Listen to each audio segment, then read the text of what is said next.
사랑스러운 주님 존귀한 예수님 아름답고 놀라우신 나 주를 경배하리 경배하오 엎드려 절하며 고백해 주 나의 하나님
소망으로 살고 하늘의 위로를 자랑하며 은혜 주리고 목마른 자 그렇게 부르심 받은 우리를 찾으신다고 하는데 오늘 우리는 이 땅 가운데 어떤 소망으로 살고 있으며 이 땅에 하나는 눈물 흘리는 수많은 이들에게 어떤 위로를 자랑하고 있는지 부르신 이 땅 가운데 어떻게 주님의 뜻을 드러내고 주님의 진리를 선포하기 위해 어떤 눈물을 어떤 땀을 흘리고 있는지 이 땅을 바라보기 전에 주님이 영광으로 함께 하시는 우리의 공동체는 빛으로 부르신 주님의 사랑 앞에 어떻게 반응하고 있는지 오늘 우리의 모습 나를 돌아보며 주님 앞에 회개하며 이 시간 기도하길 원합니다.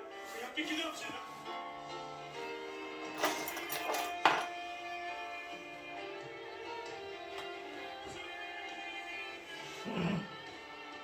수치를 참으시고 우리가 빛을 드러내고 그 빛을 찾아오고 온전한 생명을 비추어 나아가길 원합니다. 그 빛 가운데 우리의 삶이 채워지기를 원합니다. 빛으로 부르시는 하나님 주님의 뜻을 이 땅에서 주의 주님께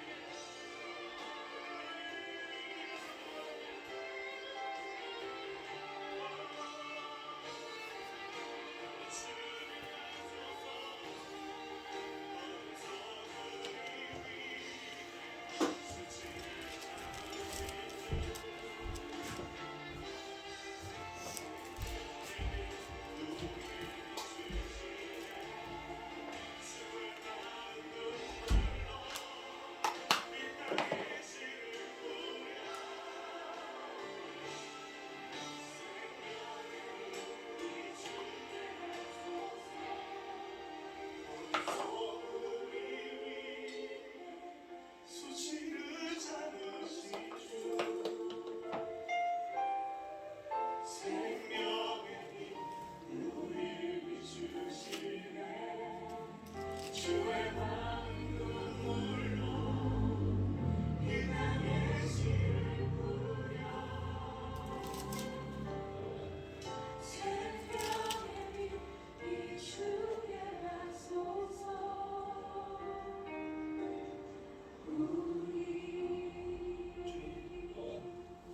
오늘도 거룩하신 주님 앞에 우리의 연약함과 허물 우리의 문제와 우리의 눈물을 가지고 나아갑니다.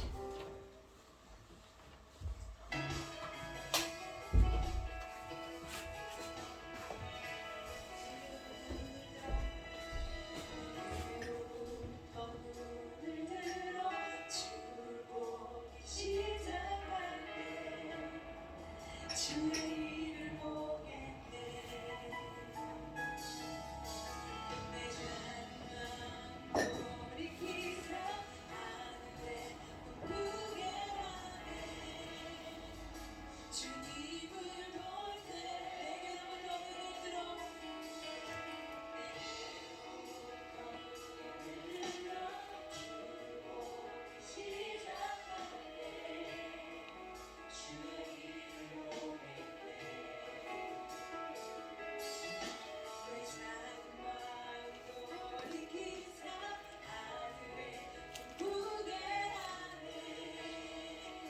주님을 볼 때 모든 시선을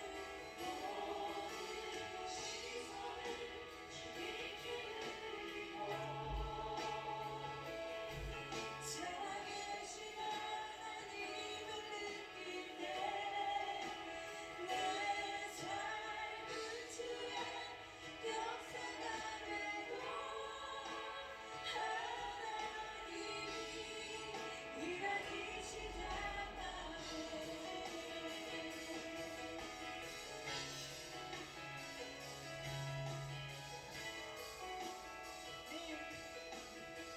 성령이 나를 변화시켜 성령이 나를 변화시켜 모든 두려움 사라지게 주의 일을 보겠네. 헛되었 나만 가운데서 주님과 말게 되니 주님을 볼 때 모든 시선을 주님께 드리고 살아계신 하나님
2월 12일 주일밤 예배를 시작하도록 하겠습니다. 사도신경 하심으로 신앙 고백하시겠습니다. 전능하사 천지를 만드신 하나님 아버지를 내가 믿사오며 그 외아들 우리 주 예수 그리스도를 믿사오니 이는 성령으로 잉태하사 동정녀 마리아에게 나시고 본디오 빌라도에게 고난을 받으사 십자가에 못 박혀 죽으시고 장사한 지 사흘 만에 죽은 자 가운데서 다시 살아나시며 하늘에 오르사 전능하신 하나님 우편에 앉아 계시다가 저리로서 산자와 죽은 자를 심판하러 오시리라. 성령을 믿사오며 거룩한 공예와 성도가 서로 교통하는 것과 죄를 사하여 주시는 것과 몸이 다시 사는 것과 영원히 사는 것을 믿사옵나이다. 아멘.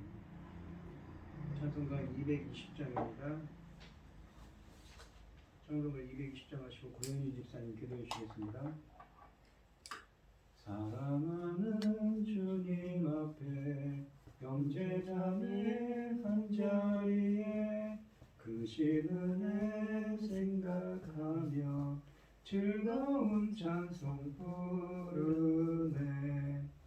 내 주 예수 본을 받아 모든 사람 내 몸같이 환난 근심 위로하고 진심으로 사랑하세.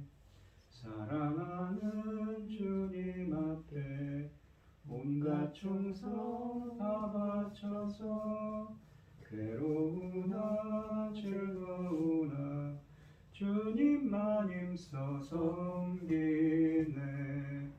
우리 주님 거룩한 손 제자들의 발을 씻어 남 섬기는 종의 도를 몸소 행해 보이셨네.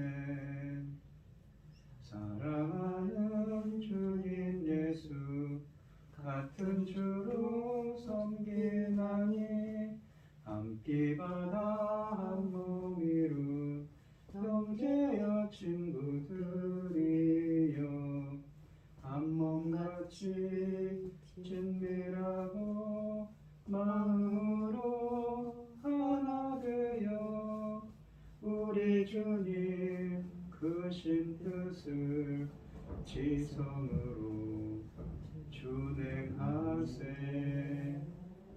아멘. 기도하겠습니다. 여호와께서 다스리시니 만민이 떨 것이요 여호와께서 그룹 사이에 자정하시니 땅이 흔들릴 것이로다. 시온에 계시는 여호와는 위대하시고 모든 민족보다 높으시도다. 주의 크고 두려운 이름을 찬송할지니 그는 거룩하시니로다. 능력 있는 왕은 정의를 사랑하느니라. 주께서 공의를 견고히 세우시고 주께서 야곱에게 정의와 공의를 행하시나이다.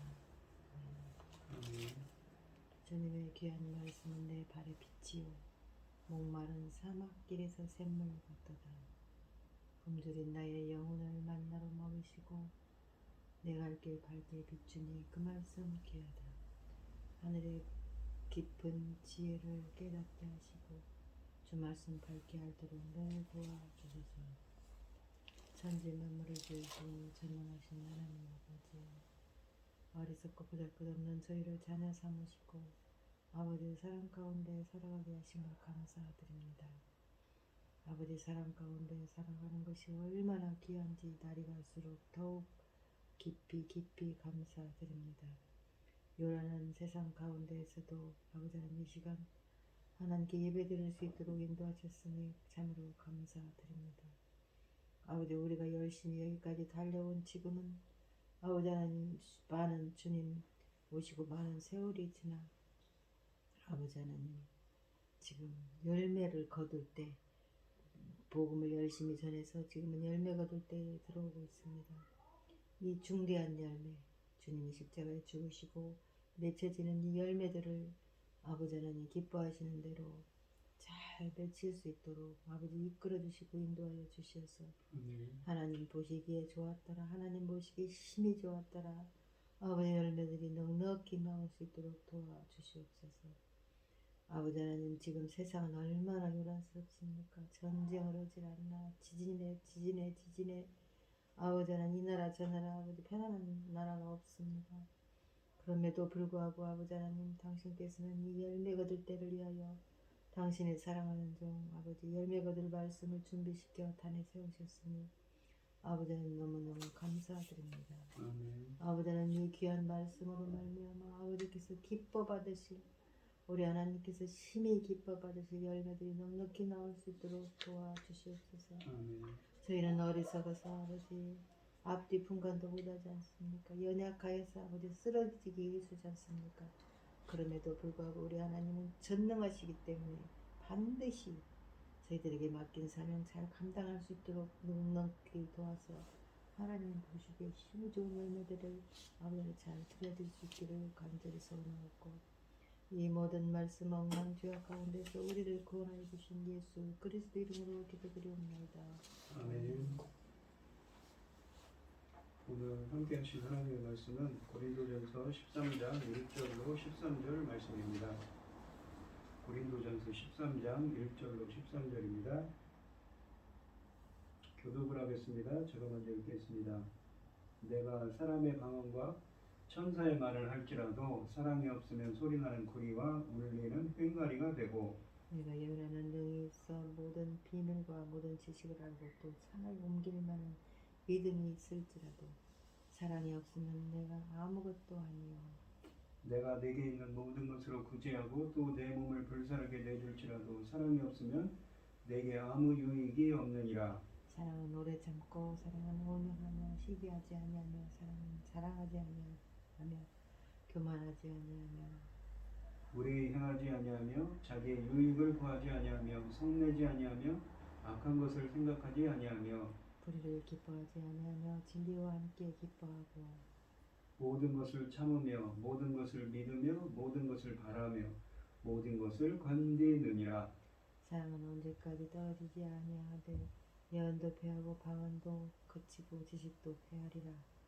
우리는 부분적으로 알고 부분적으로 예언하니 온전한 것이 올 때는 부분적으로 하던 것이 패하리라. 내가 어렸을 때에는 말하는 것이 어린아이와 같고 깨닫는 것이 어린아이와 같고 생각하는 것이 어린아이와 같다가 장성한 사람이 되어서는 어린아이의 일을 버렸노라. 우리가 지금은 거울로 보는 것이 희미하나 그때는 얼굴과 얼굴을 대하여 볼 것이요. 지금은 내가 부분적으로 하나 그때에는 주께서 나를 아신 것 같이 내가 온전히 아니라. 그런즉 믿음, 소망, 사랑이 세 가지는 항상 있을 것인데 그 중에 제일은 사랑이라. 아멘. 찬송가 384장입니다. 3장입니다. 눈을 들어 산을 보니 복음 어디서 오나. 천지 지은 주 하나님 나를 도와주시네. 나의 별이 성질조가 함께 주가 깨어 지키며 택한 백성 항상 지켜 길이 보호하시네. 그우시는 하나님이 내게 그늘 되시니 낮의 해와 밤의 달이 너를 삼지 않겠네. 내게 화를 주지 않고 오늘 보호하시며 너의 출입 지금부터 영영 인도하시리. 아멘. 오늘 함께 하신 하나님의 말씀의 제목은 사랑이 없다면입니다. 고린도인들이 특별히 외적으로 현저히 드러나는 방언 같은 은사들에 열광하며 예배 때 그런 은사들을 과시하며 혼란과 위화감을 일으키는 것은 그들의 고질병인 서로에 대한 사랑이 없음의 또 하나의 징표였습니다. 우상의 재물을 먹는 문제로 강한 자들과 약한 자들의 다툼에도 그것이 근본 문제라고 보아 8장과 10장 사이의 장에, 9장에 자신의 자기 희생적 사랑과 섬김의 모범을 이 그려진 바울은 사랑장이라고 불리는 이 13장에서 모든 은사들은 사랑의 정신으로 이웃을 섬기고 공동체를 세워 올리기 위해 사용되어야 함을 가르치고 있습니다. 여기서 바울은 가장 큰 은사를 사랑이라고 정의합니다. 이는 당시 고린도 교회에 있었던 가시적이고 형상적인 은사만이 진짜 은사인 것처럼 생각하는 사람들을 교육하기 위함이었습니다. 본문에서 바울이 가장 큰 은사인 사랑을 소유하도록 권면한 것은 사랑에 기초하지 않는 방언, 능력, 지식이란 무의미하기 때문입니다. 1절 말씀을 보시면 내가 사람의 방언과 천사의 말을 할지라도 사랑이 없으면 소리나는 구리와 울리는 꽹과리가 되고 라고 하십니다. 여기서 사랑을 나타내는 아가페는 헬라 문서에 드물게 나오는 개념입니다. 그러니까 헬라 제국 당시 헬라 제국에서는 아가페라는 단어가 상당히 드문 단어였다는 것이죠. 별로 특색이 없는 말이었습니다. 그러나 그것은 구약의 헬라어 번역에서 하나님께서 이스라엘을 자기 백성으로 택하시어 그들을 위하여 행하시는 것을 지칭하기 위하여 그리고 하나님의 언약 백성이 하나님과 이웃에게 마땅히 해야 할 것을 지칭하기 위하여 쓰입니다.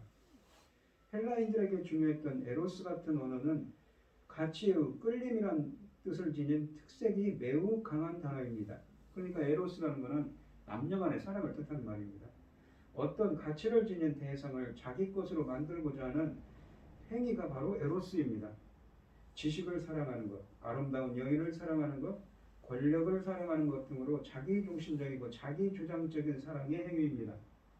따라서 하나님의 이스라엘에 대한 사랑과 하나님의 백성의 서로에 대한 사랑을 이런 언어로 표현할 수 없었고 또 없는 것이었습니다. 그래서 드물게 쓰이는 특색이 없는 아가페라는 단어를 쓰게 된 것입니다.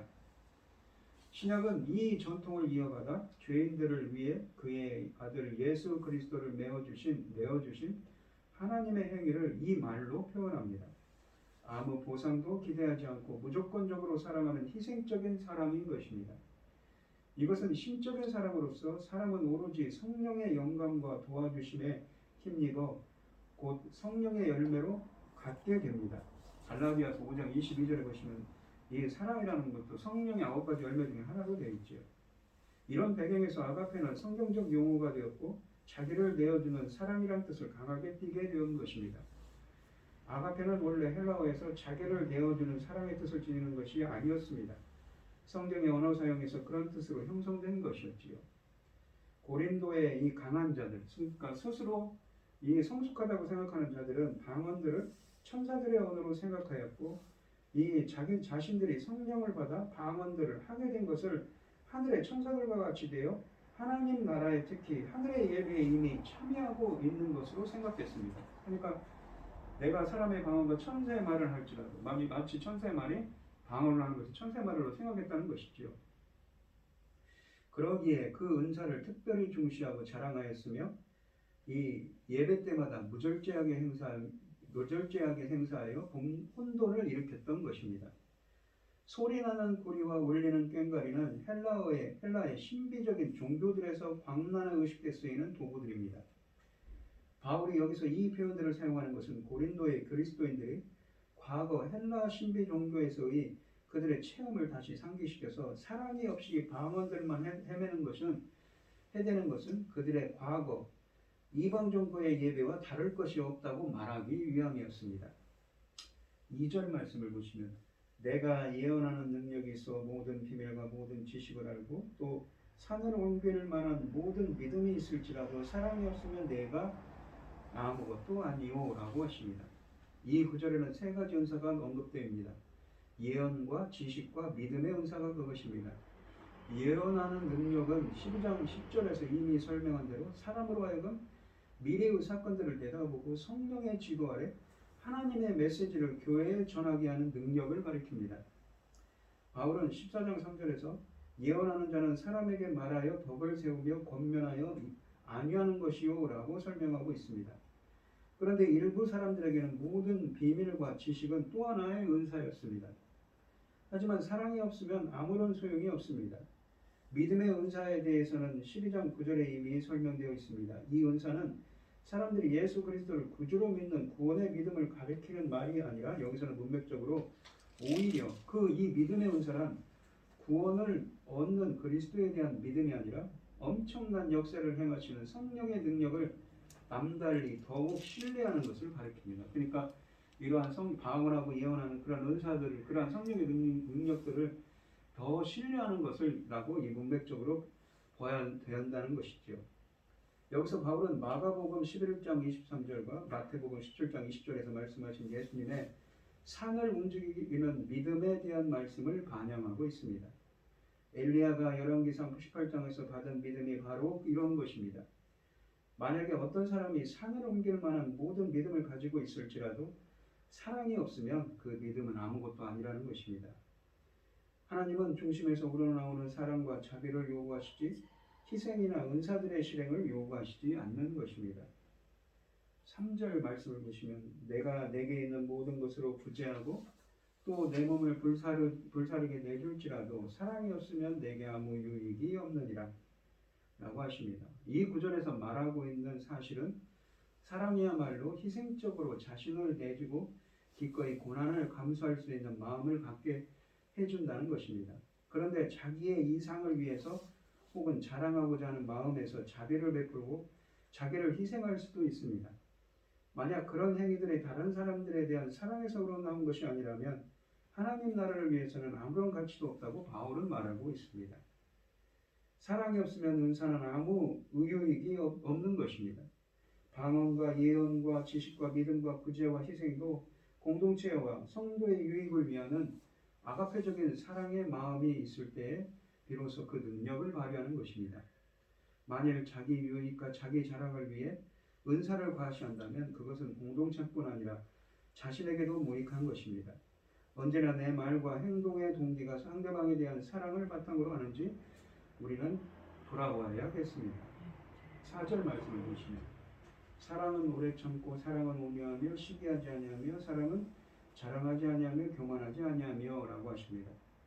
바울은 이 4절부터 7절까지의 말씀에서 사랑을 주어로 써서 사랑은 무엇을 하며 무엇을 하지 않는가를 기술하고 있습니다. 먼저 보시면 사랑은 오래 참는다고 했습니다. 사랑이 성도들 사이에서 너무나 중요하기 때문에 바울은 과연 성도들의 삶 속에서 그런 사랑이 어떤 모습으로 나타나는지 그 사랑을 좀 더 자세하게 풀어서 말하고 있습니다. 무엇보다 먼저 사랑은 오래 참습니다. 오래 참는다는 이 표현은 불같이 성질을 내는 것과는 정반대의 개념입니다.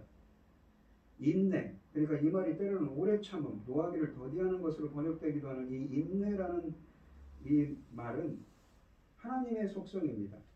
또한 성경의 수많은 곳에서 하나님의 백성에게 인내하라고 요구하고 있기도 합니다.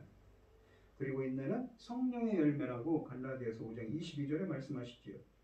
그렇다면 성도들 사이에서 인내하는 사랑은 어떤 모습으로 나타날까요? 그런 사랑은 어떤 괴로움이나 불편함에 대해 한마디 불평이 없이 참는 것입니다. 그런 사람은 꾸준히 견딥니다. 교회 안에 아무리 훌륭한 은사들이 존재할지라도 사랑이 없으면 사람들이 서로 참지 못하고 성질을 불같이 내며 쉽게 흥분할 것입니다. 두 번째로는 사랑은 온유하다고 하십니다. 온유하며로 번역된 헬라어 단어는 신약성경에서 오직 여기야만 등장하는데 명사형인 크리스토테스라는 말은 이 갈라디아서 5장 22절에서 한글 성경에서는 자비로 번역되어 있습니다. 이 말은 에베소서 4장 32절에서 인자로 번역된 단어와 아주 유사한 의미입니다. 서로 인자하게 행하며 불쌍히 여기며 서로 용서하기를 하나님이 그리스도 안에서 너희를 용서하신 것 같이 하라고 말씀하셨습니다. 이 인자란 다른 사람의 필요에 관대하게 반응하는데 솔선수범하는 것입니다. 시편과 선지서에서도 하나님의 인자하심에 대해 많이 언급하고 있습니다. 성도들은 인자하심을 입었기 때문에 다른 사람들에게도 인자함을 베풀어야 하는 것이죠. 온유함은 해를 끼치는 자에게 친절과 오히려 선을 베품을 뜻하므로 오래 참음의 긍정적인 짝이라고 할 수 있습니다. 해를 끼치는 자에게 끝까지 참아주고 도리어 선을 베푸는 것이 사랑인 것이지요. 세 번째로는 사랑은 시기하는 자가 되지 않는다고 하십니다. 시기는 다른 사람에 대한 강한 질투심을 가리킵니다. 시기하는 사람은 다른 사람이 가진 것을 탐냅니다. 이것이 고린도 교회가 안고 있던 또 하나의 문제인 것 같습니다. 즉 상대적으로 열등한 은사를 가진 사람들이 더 화려한 은사를 소유한 사람들을 질투한 것이지요. 시기의 씨앗은 분노와 증오가 끌어오르게 할 수 있습니다. 다른 사람들의 은사를 질투하는 데 여념이 없는 사람들은 정작 자신에게 주어진 은사들을 사용하여 하나님과 다른 사람들을 사랑으로 섬기는 일은 안중에도 없는 것이지요. 반면에 성도들에게 사랑이 있다면 그들은 받은 은사가 무엇이든 간에 그것을 활용하여 하나님 나라의 진보를 위해 다 함께 기쁜 마음으로 사역할 것입니다. 네 번째로는 사랑은 자랑하지 아니하며 교만하지 않는다고 합니다. 일부 성도들은 시기의 문제를 안고 있었던 반면에 더 화려한 은사를 소유한 사람들은 자랑이나 교만의 문제를 안고 있었습니다. 다시 말해서 자랑이나 교만이 고린도 교회의 골칫거리였던 것이지요. 화려한 은사를 소유한 성도들이 자랑하기 시작하면 그들의 에너지는 자기 자신에게로 집중될 수밖에 없습니다. 그렇게 되면 그 은사는 하나님 나라를 위한 봉사의 도구가 아닌 자기 발전의 방편이 되는 것입니다. 또한 그런 성도들은 교만하게 됩니다. 어떤 경우에는 자긍심, 프라이드가 자만심을 갖는 것이 자긍심을 갖는 것이 긍정적일 수도 있지만 화려한 은사를 소유한 성도들이 자랑하거나 교만한 것은 받을 자격이 없는 자가 은사를 받고 그것을 자신의 공로로 돌리는 격입니다. 자신의 은사에 대해 교만에 사로잡혀 자랑하는 성도는 봉사를 할 수가 없습니다. 사람이 없으면 마치 자신의 은사로 누군가에게 은혜를 베풀어주는 양이 착각하여 그들이 자신에게 감사해야 한다고 여길 뿐만 아니라 나아가 자신은 그들보다 훨씬 우월하다는 생각에 사로잡힐 수가 있는 것이지요. 5절 말씀을 보시면 무례히 행하지 아니하며 자기의 유익을 구하지 아니하며 성내지 아니하며 악한 것들을 생각하지 아니하며 라고 하십니다. 사람은 무례히 행하지 않는다고 합니다. 무례히로 번역된 단어는 예의에서 벗어난 행동들을 가리킬 때 사용하는 말입니다. 사랑으로 은사를 발휘하는 성도들은 하나님 앞에서 자신들의 소명에 걸맞는 방식으로 행동하기 위해 주의를 기울일 것입니다. 그들은 결코 다른 사람들을 업신여기지 않을 것입니다. 그런데 아마도 이것이 고린도 교회가 안고 있던 문제였습니다. 특히 예배 때 이것이 문제로 불거진 것 같습니다. 두 번째로는 사랑은 자기의 유익을 구하지 않는다고 합니다. 자기의 유익을 구하는 사람들은 항상 자기 마음대로 하기를 원합니다. 이기적이고 자기중심적인 사람은 사람들에게 가장 좋은 것이라고 생각되는 것만을 원합니다. 이것은 사랑과는 정반대의 모습입니다. 아가페적인 이 사랑은 다른 사람들을 먼저 바라보고 그들에게 가장 좋은 것이 무엇인지를 찾으며 다른 사람의 유익을 위하여 기꺼이 자기의 유익을 포기합니다. 자기의 유익을 구하는 사람은 자신의 은사들을 사용하기는 하되 하나님 나라를 세우고자 하는 열망이나 봉사하는 자세로 그것들을 사용하는 것이 아니라 오히려 자신에게 어느 정도 유익이 될 경우에만 그것들을 사용하고 있습니다. 이것은 결코 하나님이 원하시는 일이 아닌 것이지요. 그보다도 성도는 사랑 때문에 다른 사람들을 먼저 유익하게 하고자 자신의 은사들을 사용해야 하며 여기에 자신이나 이 유기적인 욕망 따위는 들어설 자리가 없습니다. 세 번째는 사랑은 성내지 않는다고 합니다. 여기서 성낸다는 말은 성미가 까다롭다, 흥분하기 쉬운, 모욕에 과민한 등으로 번역할 수 있습니다. 그런 사람들은 매사에 신경질을 부립니다. 어떤 성도가 은사를 발휘하는 과정에서 다른 성도를 화나게 할 수도 있습니다. 쉽게 성을 내는 성도들은 다른 성도들이 그런 식으로 은사를 사용하는 것에 불쾌해할 것입니다. 어쩌면 자신을 방해하는 사람에게 쉽게 화를 낼지도 모릅니다. 이것은 결코 사랑의 방식이 아닌 것이지요. 하지만 쉽게 화를 내는 사람들은 대체로 사소한 문제나 인격적인 모욕에 쉽게 흥분합니다. 이것은 그들이 하나님을 위해 봉사하고 은사를 활용하는 것을 방해하는 것입니다. 네 번째로는 사랑은 악한 것을 생각하지 않는다고 합니다.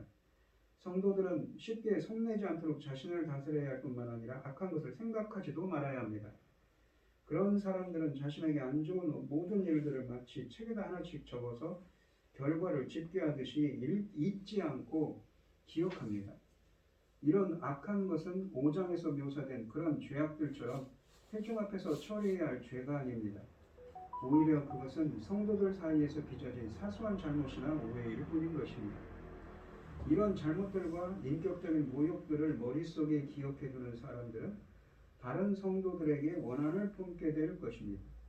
하지만 사람은 사람들의 사소한 흠이나 결점들을 깊이 헤아리고 그런 잘못을 저질렀을 때 기꺼이 잊어버립니다. 이것이 모든 성도들에게 자유함을 갖게 하여 그리스도 안에서 성장하고 성숙할 수 있게 해주며 아울러 자신들의 은사를 사용하고 증진하는 데 능력을 키워갈 수 있게 해줍니다. 실수를 범할 때 사람은 그것을 감싸주고 나아가 성도들이 하나님께 받은 은사들을 통해 계속 섬길 수 있게 해주는 것이지요. 6절 말씀을 보시면 불의를 기뻐하지 아니하며 집사와 함께 진리와 함께 기뻐하고 라고 되어 있습니다. 사랑으로 행하는 성도들은 불의를 기뻐하지 않습니다. 오히려 정반대로 진리와 함께 기뻐하는 것이지요. 성도들은 예수 그리스도와 관계를 맺음으로 하나뿐인 진리를 소유하게 됩니다.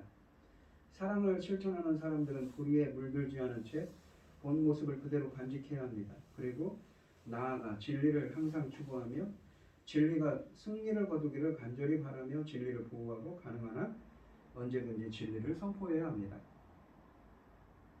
이 7절 말씀을 보시면 모든 것을 참으며 모든 것을 믿으며 모든 것을 바라며 모든 것을 견딘다고 합니다. 견디느니라 라고 하십니다. 바울은 사랑이 하지 않는 것들을 설명한 뒤에 사랑의 4가지 적극적인 속성을 열거합니다. 무엇보다도 사랑은 모든 것을 참는다고 합니다. 여기서 참는다라는 말은 덮다, 덮어서 감춘다라는 의미를 가진 헬라어입니다. 이 말은 상처를 주는 죄를 감춰준다는 뜻이 아니라 곤욕스러운 일이나 온갖 험담이나 그 밖에 각종 해로운 것들에게서 누군가를 보호해주는 것을 의미합니다. 성도들이 서로 사랑할 때 해로운 험담을 막아줄 뿐만 아니라 해를 입히려는 사람들에게서 서로를 보호해주는 것입니다. 두 번째로는 사랑은 모든 것을 믿습니다. 이 말은 사랑이 결코 믿음을 잃지 않는다는 것을 의미함과 동시에 다른 사람들에게 가장 유익한 것이 무엇인지 기꺼이 먼저 생각한다는 뜻을 담고 있습니다. 성도들이 다른 사람들을 너무 믿어서 잘 속는다는 뜻은 아닙니다. 오히려 이 말 속에는 성도들이 다른 사람들에게 죄악이 무엇인지 생각하기보다는 반대로 그들에게 최선이 무엇인지 기꺼이 먼저 생각한다는 의미가 담겨 있습니다. 사랑은 의심만으로 결코 벌하지 않습니다. 진정한 사랑을 지닌 성도들은 분쟁조차도 사랑으로 다룰 수 있습니다. 모두 기쁜 마음으로 다른 사람에게 가장 유익한 것이 무엇인지 먼저 생각할 때 모든 얽매임에서 벗어나 정직하게 마음을 열 수 있게 될 것입니다. 세 번째로는 사랑은 모든 것을 바란다고 하십니다. 사랑을 지닌 성도들은 뒤를 돌아보는 자가 아니라 앞을 내다보는 자입니다. 그들은 하나님께서 각 사람에게 역사하고 계심을 알기에 교회 안에서 성장과 성숙을 추구합니다. 그리고 실패가 끝이 아님을 알기에 하나님을 신뢰하며 그분이 하신 다음과 같은 약속을 의지합니다.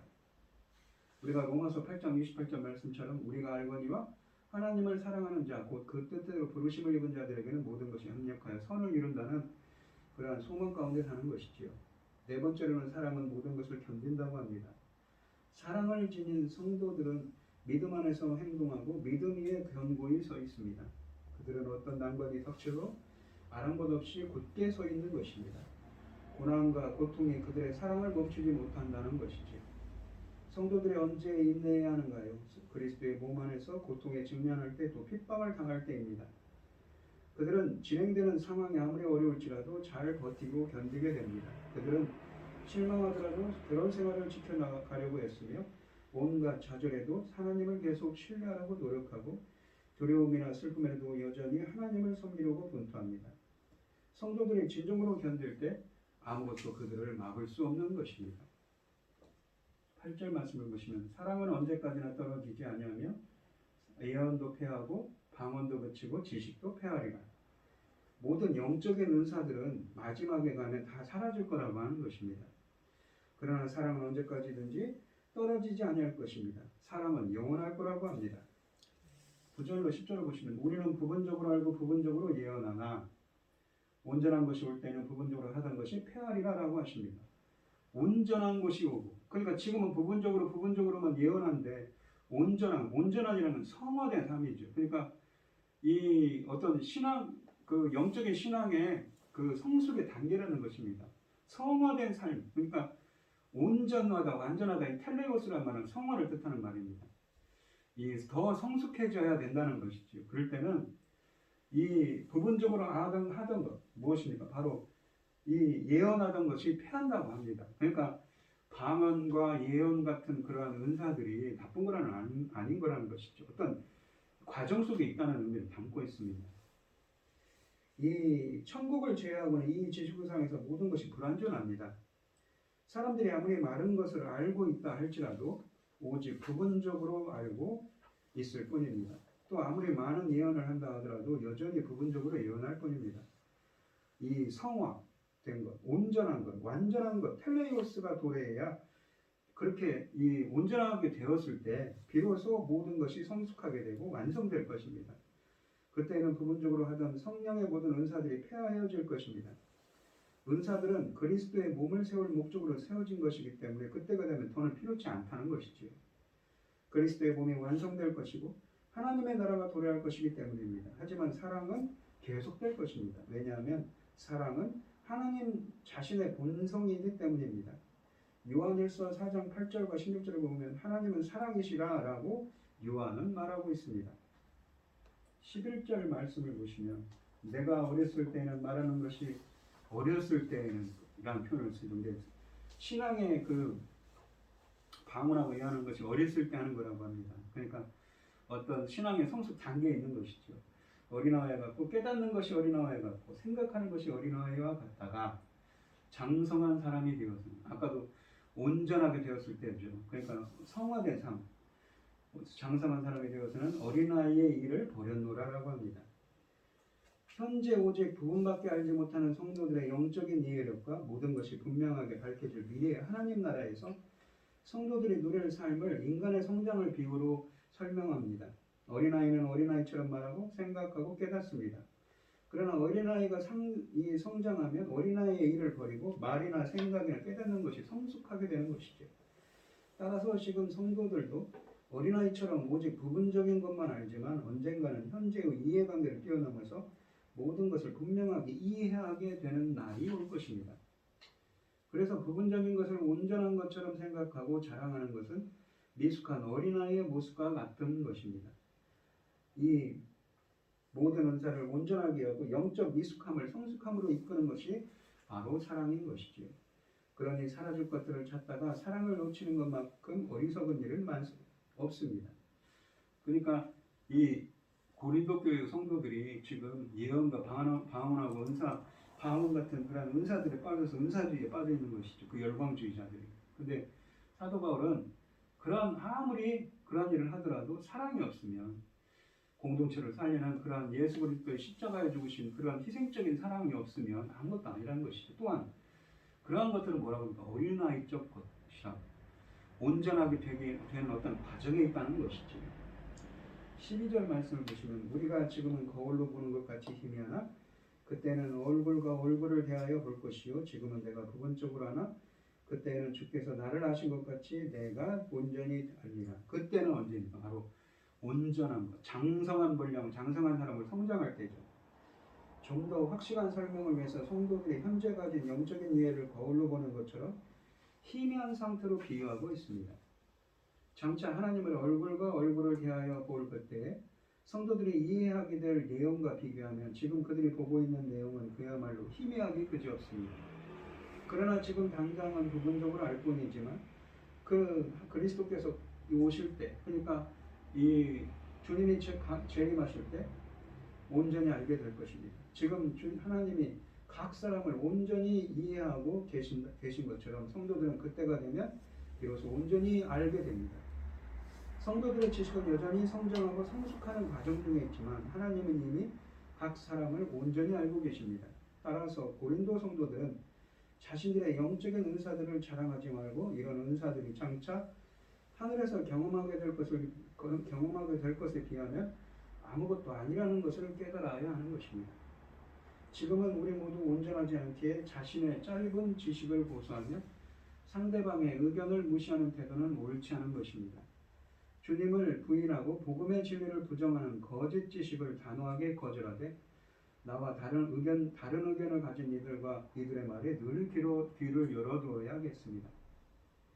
13절에 보시면 그런즉 믿음, 소망,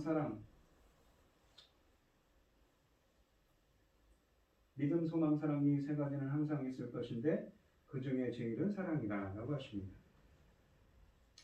예언, 방언, 지식은 모든 그리스도인들이 다 가져야 하는 것은 아닙니다.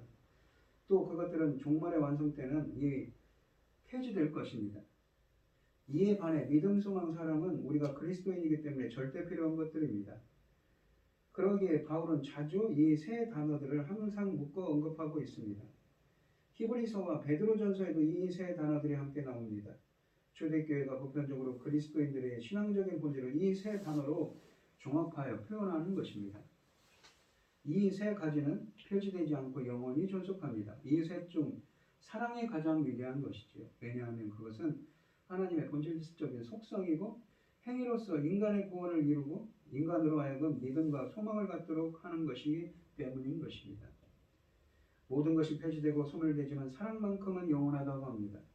고린도 교회가 방언과 예언의 은사를 두고 분쟁한 것은 마치 알맹이를 버리고 껍질을 두고 다투는 것과 같습니다. 그리스도의 사랑으로 세워진 교회가 은사를 쫓다가 사랑을 잃어버리는 일이요 교회를 세우도록 주신 은사로 교회를 허무는 일인 것입니다. 은사는 필요에 따라 한시적으로 주신 것이지만 믿음, 소망, 사랑은 영원히 있을 성도가 가장 중요하게 여겨야 할 가치들인 것입니다. 그 중에 제일은 사랑인 것이지요.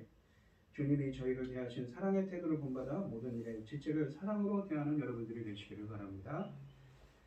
이 오늘 본문 말씀을 보시면 고린도 교회의 그 문제가 많은 교회라고 그랬죠. 근데 은사에 대한 이야기를 하고 있습니다. 은사적인 문제가 많았던 겁니다. 자신이 갖고 있는 은사에 대해서 그 은사가 갖고 있는 사람에 대해서 시기 질투가 일어나고 다툼이 일어났던 것입니다. 예를 들면 그러지요. 자기가 갖고 있는 방언이나 그 예언하는 은사가 없는 사람들은 성령을 받지 않았다고 생각하는 것입니다. 그건 아니라는 것이죠. 다 쓰임에 받아서 지난 시간에도 말했지만 은사를 주셨습니다. 근데 그 은사를 하면서도 사랑이 없으면 아무것도 아니라고 합니다. 왜 그렇습니까? 바로 그리스도의 그 아가페적인 사랑, 십자가에 달리셔서 우리의 모든 죄를 사하기 위해서 십자가에 달리신 그 헌신적인 무조건적인 그 하나님의 사랑이 없으면 그러한 사랑에서는 아무것도 아니라는 것이죠. 즉 이 은사라는 것도 교회 공동체를 세우고 덕을 세우기 위한 것인데 서로 배려하고 서로 존중하고 서로 돕는 성도의 모습을 행해야 된다는 것인데 그러지 않으면 아무것도 아니라는 것입니다. 그러면서 이 은사라는 것을 어떻게 신학적으로 정의를 하냐면 어린아이적 것이라고 하는 것이죠. 그러면서 장성한 자가 되어야 된다고 하는 것입니다. 그러니까 온전한 자, 이 성화된 삶을 이루는데 하나의 과정이라는 것, 어떤 신앙의 과정이라는 것입니다. 우리가 성령의 역사에서도 중요한 것이 무엇입니까? 우리가 이 히브리어 헬라를 보시면 사람의 머리 위에 성령이 임하면 에피라고 합니다. 이 헬라어로는 그리고 히브리어로는 R이라고 하죠. 위에 성령이 임하면 예언을 하는 그 구절들이 나옵니다. 신약 성경도 마찬가지지요. 사도행전 1장에 나오는 이 마가의 다락방에 모인 사람들에게 임한 성령도 에피라는 말을 2번 썼습니다. 위에 임했습니다. 그럴 때 방언을 하죠. 예언을 합니다. 하지만 오늘 말하는 온전하게 된다, 장성한 사람이 된다는 것은 무엇입니까? 바로 성령의 역사에서 사도 바울이 말하는 것처럼 성령의 내주하심으로 인해서 완전히 변화되고 그 성령의 역사를 통해서 완전히 새로워지는 역사입니다. 그리고 그 영적으로 더욱더 성장해가는 역사지요. 우리 성도님들도 이러한 은사에 대한 바른 시각을 가지고 또 성령의 역사를 통하여서 우리가 날로 새로워지는 역사를 통하여서 더욱더 온전해지고 장성한 사람이 되게 해달라고 장성한 사람이 되는 은혜가 함께 하시는 여러분들이 되시기를 축원드리겠습니다. 기도하겠습니다. 하나님 아버지 감사합니다. 믿음, 소망, 사랑 중에 사랑은 제일이라고 합니다. 그러한 은사들보다 믿음, 소망, 사랑이 더 중요하다고 하시지요. 고린도 교회 성도들은 이러한 은사 때문에 고통도 많고 또 질투와 또한 많은 문제점이 있었습니다. 그래서 사도 바울은 이 서신을 통해서 바른 신학과 바른 신앙이 무엇인가를 말합니다. 아무리 방언과 예언을 할지라도 그들이 사랑이 없으면 그리스도께서 베푸신 그 헌신적인 사랑, 십자가에 달리신 그 사랑처럼 남을 돕고 헌신적인 공동체를 세우는 헌신적인 사랑의 힘이 없으면 아무것도 아니라고 하지. 또한 이러한 은사들은 어린아이적 것이라고 합니다. 온전하게 될 때까지, 장성한 사람이 될 때까지는 되어야 되는데 그때 되면은 모든 것이 패한다고 합니다. 어떠한 신앙의 그러한 성숙의 과정 가운데 있다는 것이지요. 우리가 그러면서 믿음, 소망, 사랑이 제일 영원할 것이고 또한 그 중에서 사랑이 제일이라고 합니다.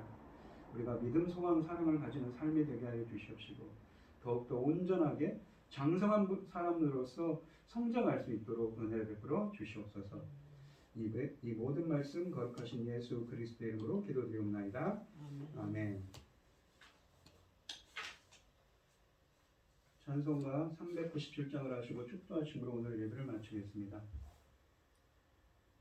주 사랑 안에 살면 두려움 없으며 그 사랑 변함없어 늘 마음 편하다. 저 폭풍 몰아쳐서 내 마음 떨려도 주 나의 곁에 계셔 겁낼 것 없어라. 주 나의 목자시니 부족함 없으며 주 인도하는 대로 늘 따라가리라. 그 지혜 나를 깨쳐 내 앞길 밝히니 주 나의 길을 따라 주 함께 살리라. 저 넓고 푸른 들판 내 앞에 열리고 그 검은 구름 거쳐 새하늘 보인다. 끝없는 나의 소망 정한한 생명길 참 보배 되신 주님 늘 함께 하소서. 아멘. 이제는 주 예수 그리스도의 은혜와 하나님의 극진하신 사랑과 성령의 교통하심이 성도들 머리머리 위에 이제로부터 영원히 함께 있을지어다. 아멘.